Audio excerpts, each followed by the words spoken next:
The question is, meron ho bang ebidensya? Kasi madali hong sabihin na kahit sino naman pwede magpa-picture kahit kanina. Yeah. Pwede naman sabihin po yung paglipat ng flag ay dahil nga doon sa kinuwento ni Attorney Paulo Duterte. Pwede naman po yung Zoom ay talagang nagpasalamat lang si VP Sara. I mean, let's look into the realm of possibilities.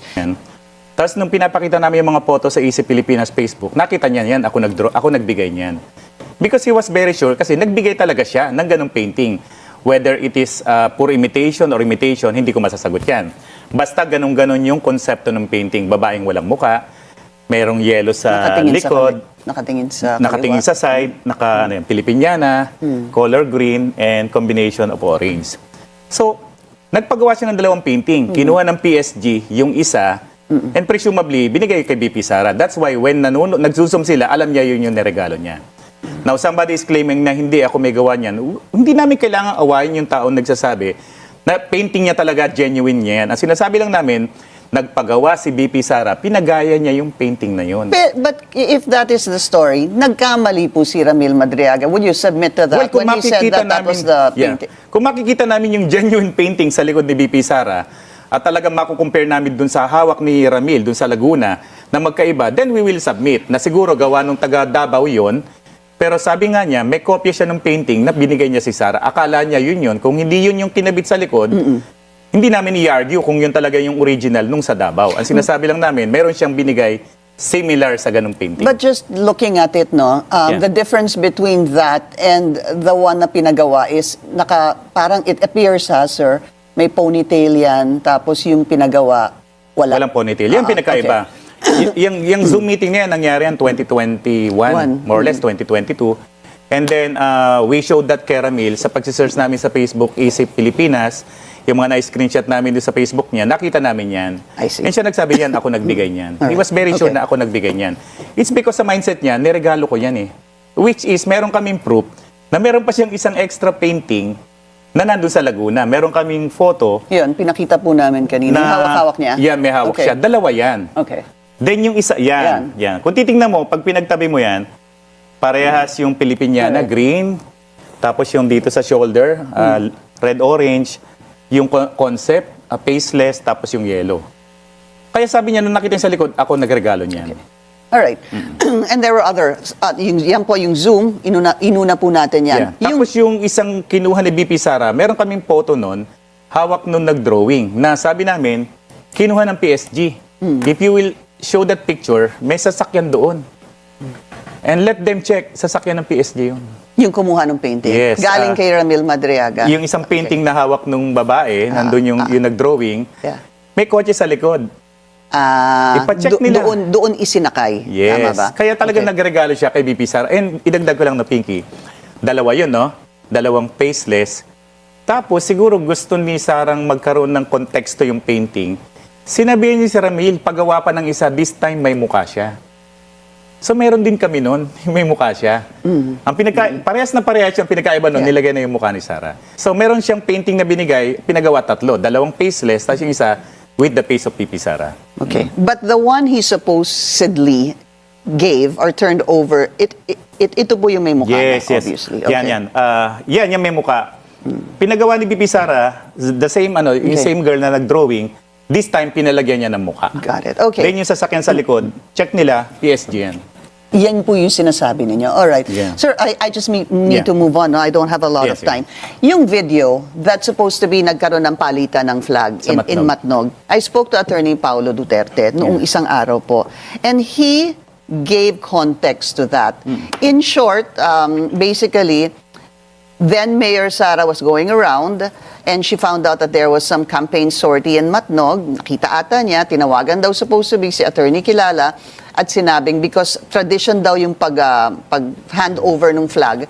Tinanong daw niya si Attorney Kilala kung kanino niya dapat i-turn over ang flag. At ang sinabi si Ramil Madriaga, hence nandun yung Sir Ramil.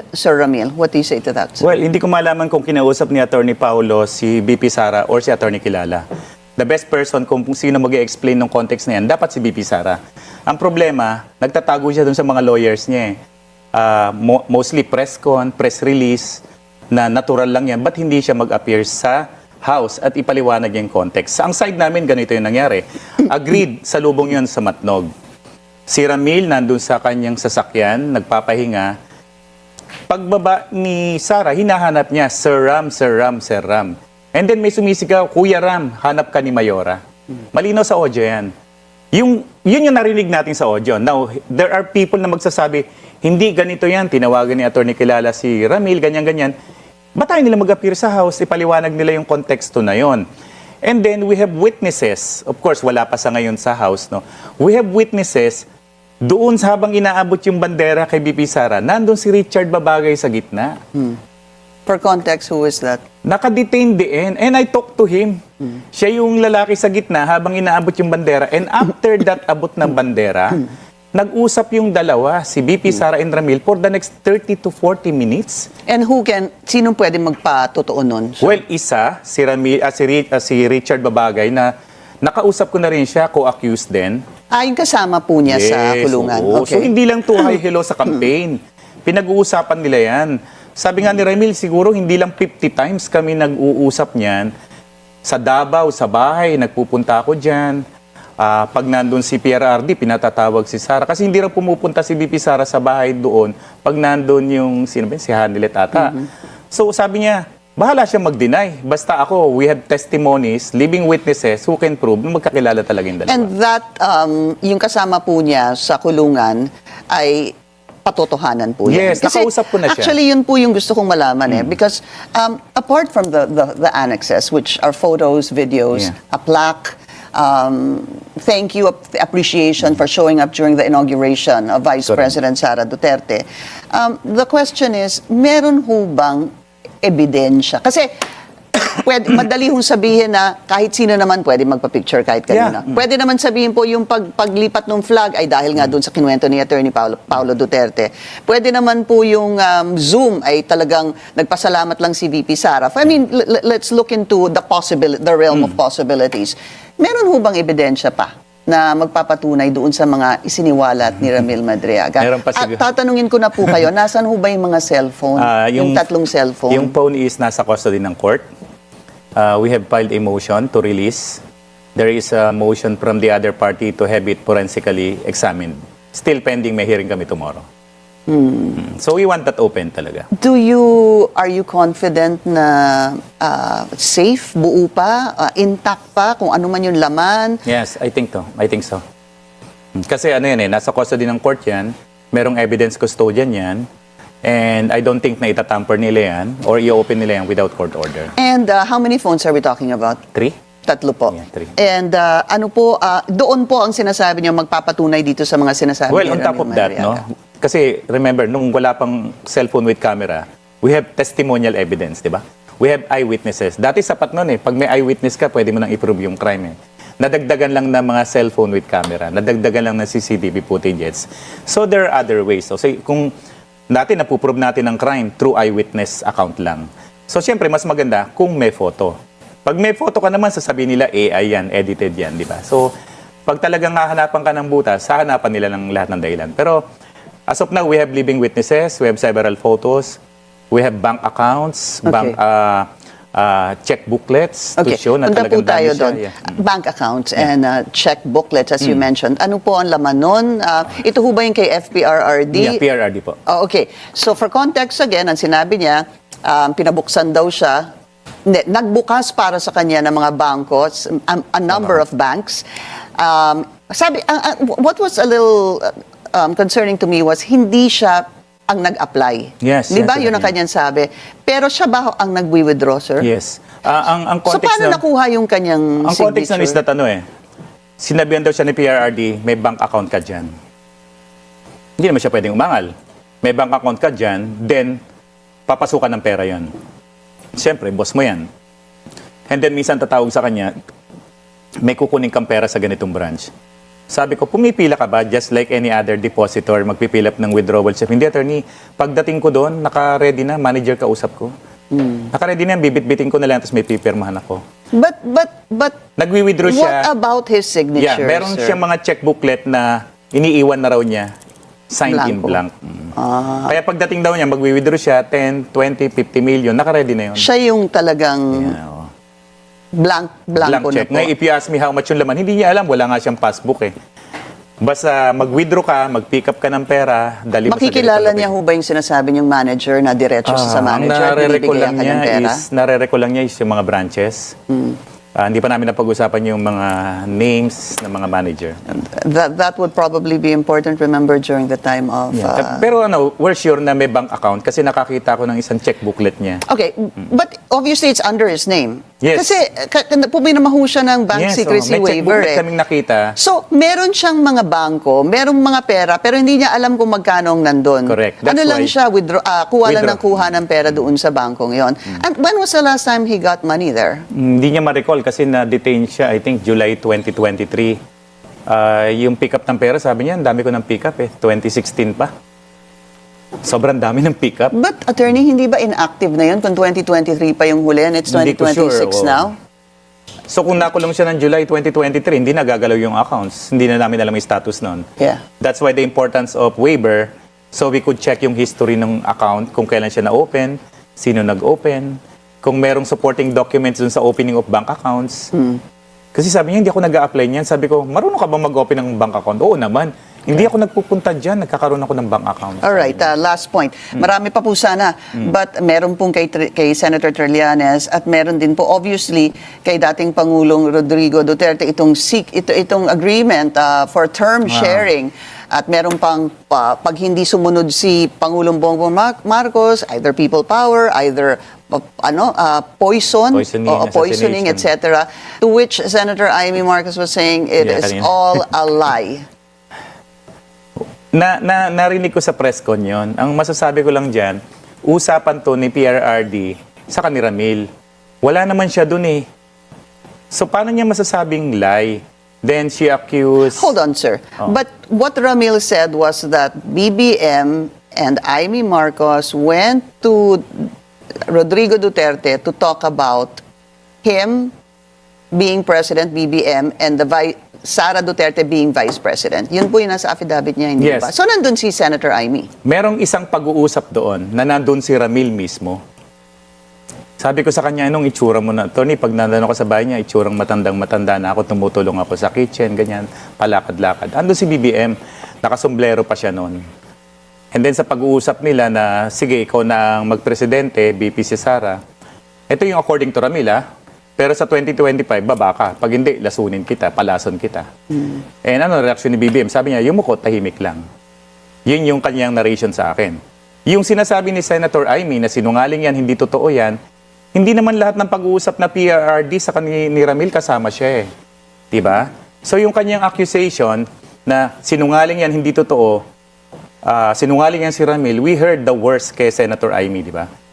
We heard the worst na sinabi niya sa kanyang kapatid, what more kay Ramil. So sinasabi ko lang, usapan to nung dalawa, wala ka doon sa kwentuhan nila. I understand, sir. I understand what you're saying. But we need to point out and underscore that in his affidavit, ang sabi niya, di ko muna lalagyan ng title, Amy Marcos and Bongbong Marcos pumunta kay Rodrigo Duterte at doon sinabi na tatakbo si BBM Presidente, tatakbo si Sara Duterte bilang Vice Presidente at magkakaroon ng term share.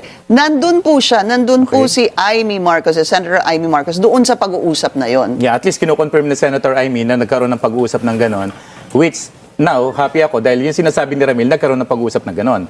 Ang sinasabi But namin... not in that context, of course, as the Senator is saying. Yung iba pang pag-uusap na tungkol sa destabilization and everything, loss on poisoning, usapan ni PRRD yung sa kanila Ramil eh.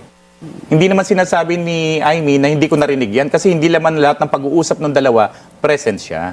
What made, anong sinabi po ni Ramil Madriaga that made Rodrigo Duterte agree on this particular BBM as President and Sara Duterte as Vice President and the term sharing? Well, ang sabi niya is that yun ang napagkasunduan.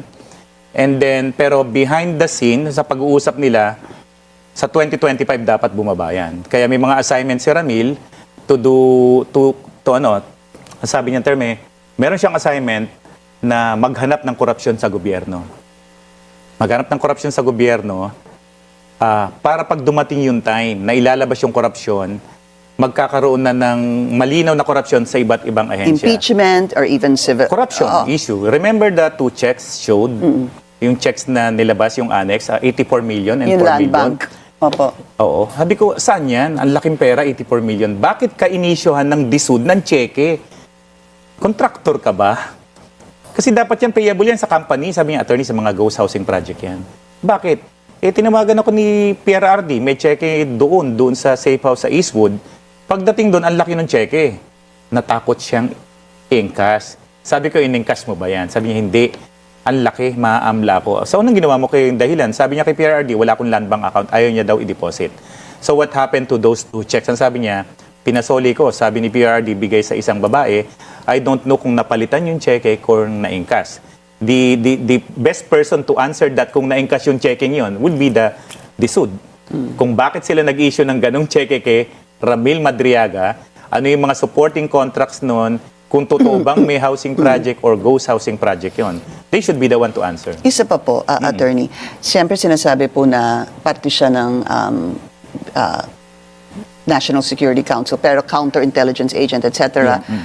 Sorry, nagmamandali Sige na po lang, sila. Okay. So, but there is nothing of record, nothing, zero, of Ramil Madriaga even being part of government. Exactly what was his role? Ano ho ba siya talaga? Confident.